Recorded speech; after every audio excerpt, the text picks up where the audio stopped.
cela 2 ans, nous manquons de l'eau. Et s'il y a un problème qui pose vraiment problème, vous m'excusez de la répétition dans notre point, c'est celui du manque d'eau potable. Nos enfants ont de la peine à trouver où s'abreuver.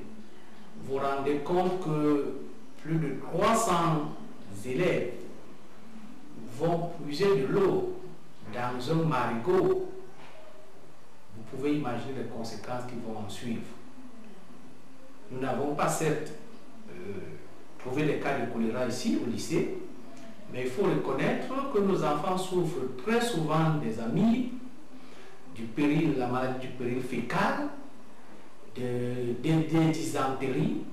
Vous voyez tout cela qui entrave notre action pédagogique. Nous comptons toutefois qu'avec l'aide des pouvoirs publics et peut-être des partenaires sociaux étrangers, des amis, tôt ou tard, nous allons trouver une solution à ce problème. Il doit parcourir 8 à 10 km pour retrouver, n'est-ce pas, là ce n'est plus un marigot, c'est une rivière. Et il faut le reconnaître, il partage cette rivière avec un pâturage de bœufs. Vous pouvez imaginer encore l'état de santé de ces bœufs et ce que ça peut donner à nos enfants. Vous voyez, donc, la situation est très grave, hein, monsieur. Très très grave. Nous manquons vraiment de l'eau, non seulement au lycée, mais dans toute la localité.